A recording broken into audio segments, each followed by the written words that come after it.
our friends and do something social. But a lot of the time, you just are sitting around doing nothing and being bored. So what hookah does is it allows you to be doing something with your hands and just enjoying your company and being social.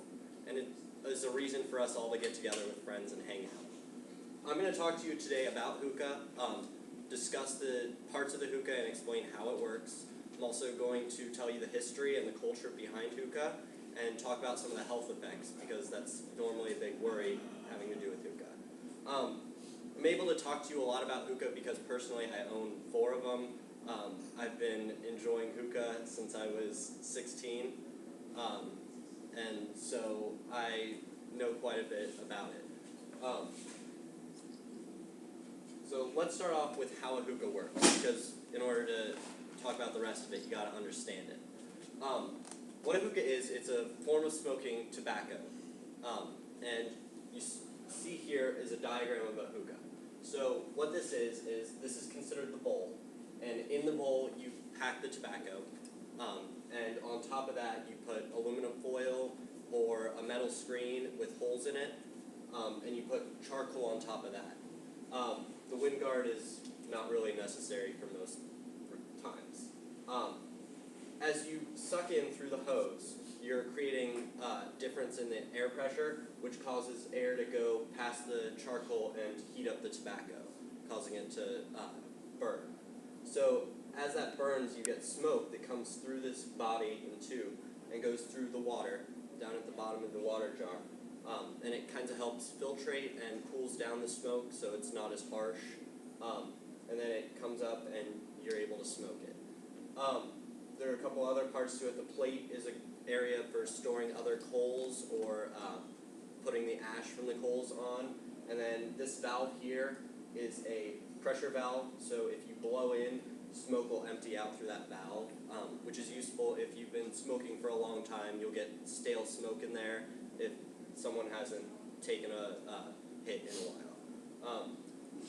So that's kind of how the actual thing works. The tobacco you smoke in hookahs is very different from any other kind of tobacco. It's moist, as you can see here. It's soaked in molasses or honey oil to make sure it's moist, and you're not really, technically you're not burning the actual tobacco, you're evaporating it kind of, and getting all the nicotine and such out of it. And then a lot of people add flavorings to them, and so you have flavors like double apple, blueberry mist, watermelon, strawberry, and there are tobacco-free forms that do exist. They're herbal. Some people use tea leaves, and then there's other types from a different plant in India. So now that you know how the actual hookah works, let's talk about where it came from and what started it. It originated in India between 1542 and 1605, right after tobacco had been introduced from the United States into the rest of the world. The ruler of India wasn't really a big smoker, but it was invented by a physician named Abdul Qadir al-Gilani. He was worried because a lot of people were getting into smoking. They were just smoking it straight in a pipe or out of a cigarette or cigars. He wanted some way to help filter out all the harmful chemicals, so that's why he created the water pipe in the hookah.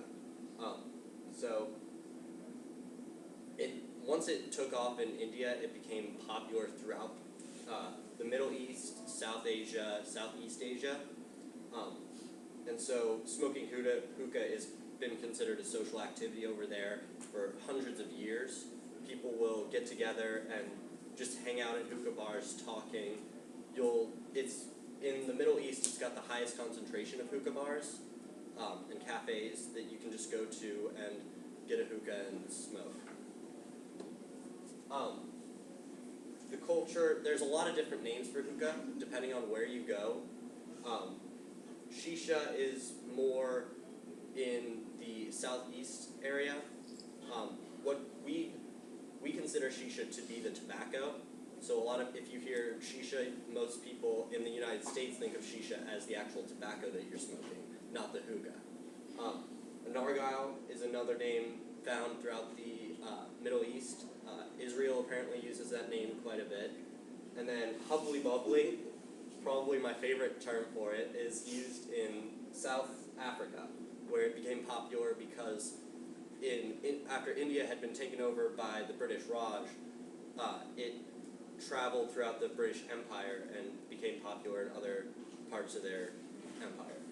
So, in recent years, hookah's become a lot more popular in Western countries, such as the United States, Western Europe, and more parts of Africa. And it's popped up throughout this country, have been hookah bars. If you've been to the Egyptian or Alibaba's, there's a bunch of hookah bars around Indiana. The Egyptian's probably the most popular here. It's in Broad Ripple. But I interviewed DJ Clark. He's a student who has smoked quite a bit. He says his favorite part about smoking hookah is just the atmosphere around it. You can just be chill, talk to your friends, have good conversations that are meaningful. And then he says he smokes about once a month, and that's it. So this is just showing how it's kind of spread throughout the world. North America and Western Europe, it's just becoming popular versus India, East Asia, and the Middle East. It's been around for a long time. So hookah, you are smoking tobacco. It's not like it's going to be, it will be a little bit less harmful for you than a cigarette or so, but you still get that tar and the nicotine in it. But a 45-minute hookah session is equal to approximately 2.5 cigarettes, and you're normally inhaling about 0.15 to 0.5 liters per inhale, and with about 80 to 100 inhales per session. However, it is likely to be a little less likely to smoke as often as you would with cigarettes or some other kind of tobacco, which means you're not going to be, in the long run, smoking as much.